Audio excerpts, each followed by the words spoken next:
It's time for Michigan's retirement coach, Mike Douglas. I'm at the branch here with Mike as we talk about the things you can be working on now, all in effort to better prepare for your financial future. You have worked long and hard to get to your retirement. You deserve for these years to be good and happy ones, and having the financial plan in place is what's going to ensure that that happens, that you continue living this life that you have worked so hard to get to. So Mike and his team are here to help with individualized plans catered to you and your goals. LifePlanWealth.com is where you can go to start your conversation with Mike and his team. Of course, we have links posted in the show notes as well, or find us anytime at LifePlanWealth.com. It is the Christmas season. In my house, there's about 5 Christmas movies that are on heavy rotation. And my husband, he gets real annoyed by about December 8th, it's December 6th today. About December 8th, he looks at me and I'm like, what can I watch tonight? It's not what do you want to watch? What can I watch? Mm-hmm. Love Actually, The Grinch, Little Women's a good one. He's over it. But I don't love the movies that he likes. Die Hard does not count. Don't start with the Die Hard Christmas movie garbage. Is it a Christmas movie? Yeah. We're going to talk about Home Alone today. And do you what Christmas movies do you watch? So here's the thing about Home Alone. I haven't watched it since I was a kid. Oh, you haven't? But every Christmas I see spots of it. And I'm always like, oh my gosh, we need to watch it again. It's so good. I just don't want to educate my kids too young on stuff they can do. Because that movie is gives you a lot of ideas. Mess with your parents guide for life. 3 sons. This movie has lots of ideas for young kids. You're right. And we already are a pranking family. Like something I instituted when they were very young because I thought it was funny was jumping out and scaring people. Yeah. So like when Gavin was like 4 and 5 years old, I would sit there and wait. And and then he'd walk by and I'd jump out and scare him. He'd freak out. And so now we all do it top to bottom. Me, Kimberly, all the way kids down to Emmy. We will wait and creep to scare someone if we hear someone walking in. And I can't avoid it.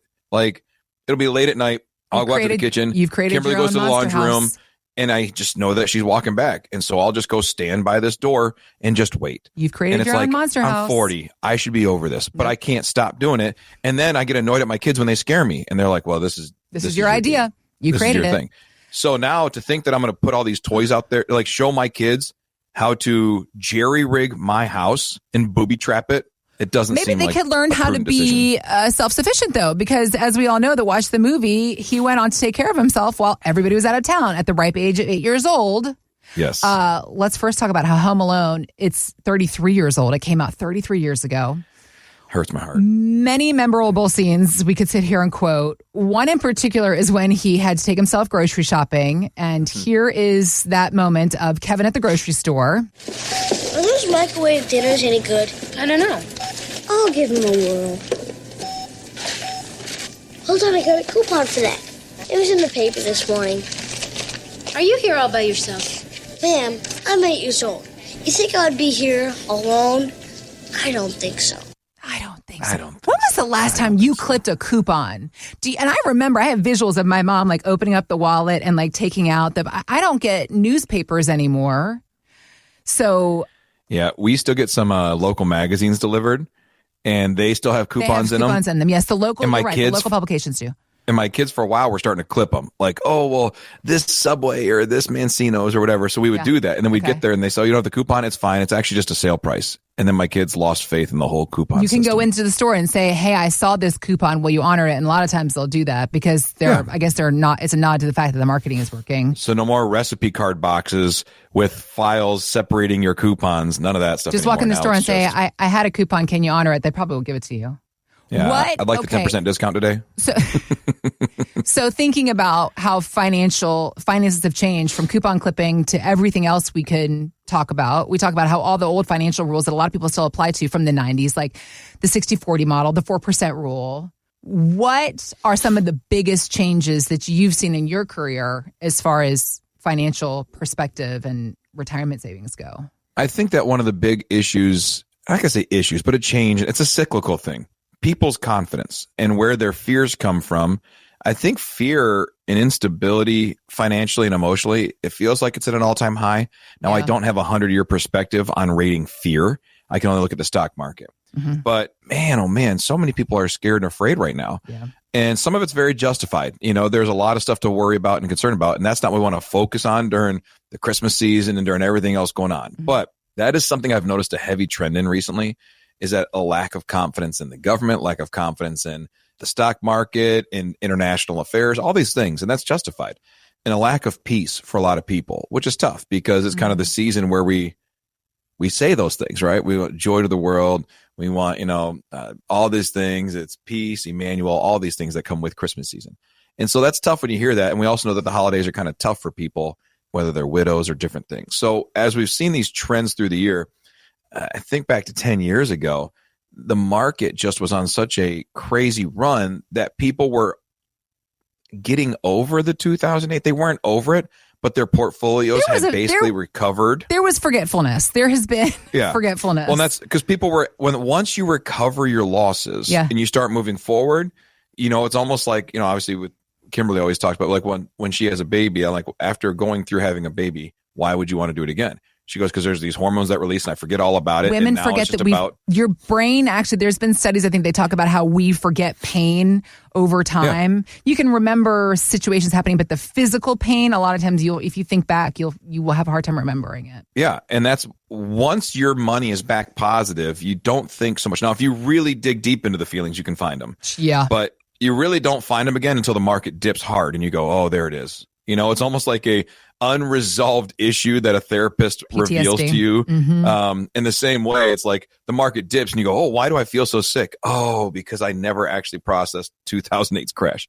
And so we have these cycles where in 2007, people were just forgetting the 2001, 2, 3 crash. Okay. And then we got to the late teens and the market was going so well, so long that people were invested like the market can never crash. And then in 2020, 33% drop in 22 days. Then in 2022, a 30% drop up to eventually about a 20% drop.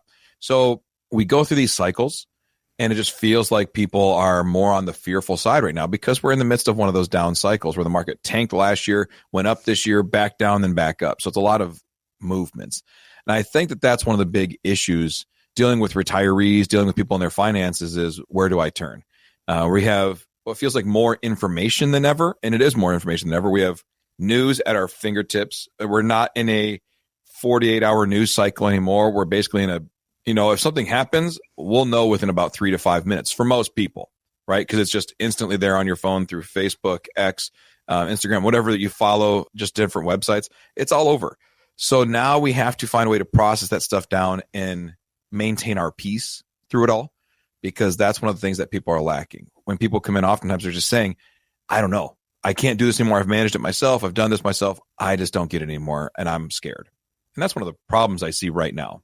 Okay. So fear, I would guess, is probably one of the biggest changes that you've seen, that probably a lot of financial professionals have seen. There is fear now that there hasn't been before. Yeah. I have to imagine there's also probably not lack of awareness, not lack of education, because people are smart and aware. But for me, I think about with the things that we're all responsible for, I'm like, I have no idea. There is a fear compounded with, I have no idea.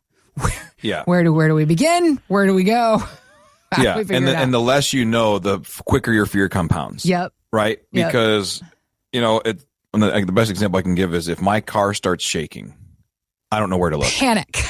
I have no clue. And I'm just going to assume it's going to blow up, right? Like that's all I can come up with. Like, it's shaking. This must be the warning sign that my car gives me that it's going to explode. We should all get out of the car on the side of the highway, right? And then it turns out I have a flat tire. Right. But it's like, as you go through it, you're like, oh my gosh, because I'm not a car guy. I don't understand cars. Like I really don't. And it's just a matter of, since my lack of understanding, so here's an embarrassing story about my lack of car knowledge, but we bought new tires on Kimberly Suburban a couple years ago. And, it was $1,000 for these tires because that's what it costs back then. It costs more than that now. But we get these tires and then we drive to Delaware to visit my family. And the whole way there, it is just humming real loud to the point where we were turning up the radio. And I'm like, man, these new tires are super loud.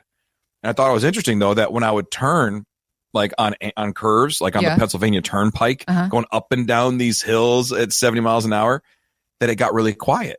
And so I kind of laughed. I was like, well, if I could kind of just keep the car slowly going back and forth. Snaking your way to Maryland. It keeps it quiet. And I'm thinking maybe these new tires are just because they were snow tires type thing. And I said, maybe they're just so broad this is such an embarrassing story about how little I understand about stuff. Okay. That if I just keep moving like this through the lanes, it keeps it a little quieter, because it did keep it quieter. And so I did that all the way to Delaware. And then we rode around Delaware for a week with my tires just doing this. And I'm like, man, when I get back, I'm going to get some different tires. These things are terrible. Okay. I go back and I swap them out. I'm like, guys, and I go to the tire place. These are super loud. They're like, they're rated really quiet. It's like, I'm telling you right now, they're super loud. I should have told them to drive my car, but I didn't.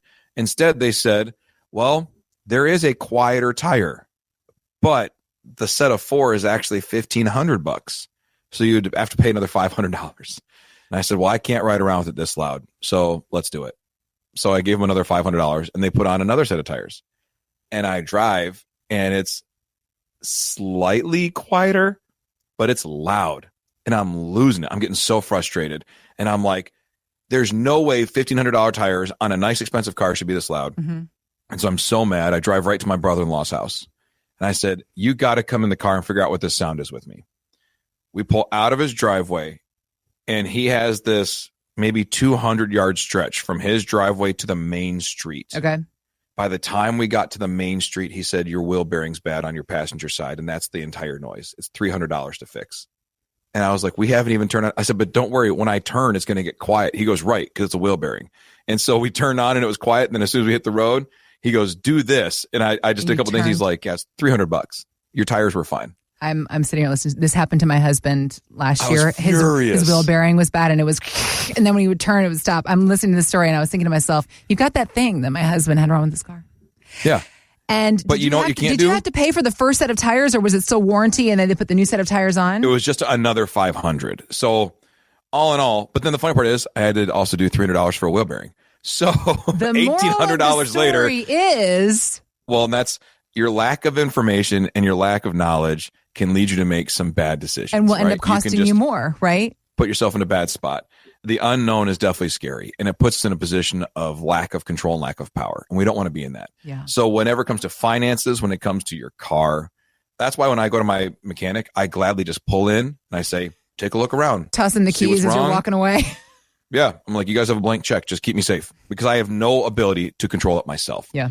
That's the way people feel about their finances. They get to a phase of life where they say, I just need a professional to run this thing and make sure that I'm safe and I keep golfing, going to Mexico, traveling, spend time with my grandkids, whatever it is. I just want to be able to hand off this responsibility and go about my life. And I think that that's one of the things that people love. And when we can help them get to that confidence and that place of peace, you sleep better, and then your lifespan is better and longer because you're healthier mentally. There's less anxiety about your finances. It's all good stuff. So on our website, lifeplanwealth.com, there's a button that says Start My Retirement Roadmap Today. If you click on that button, we will have a conversation. We'll sit down and drink coffee and just hear what you want life to look like, kind of do an analysis on where you sit, and then figure out if you're on the right track. And make sure that you're not about to fall into a bunch of traps, kind of referencing back to our initial Home Alone story, right? You're not about to walk into all these issues, these booby traps that have been set for you. They're going to take you out. And so that's lifeplanwealth.com. Click on that button and we'll have the conversations.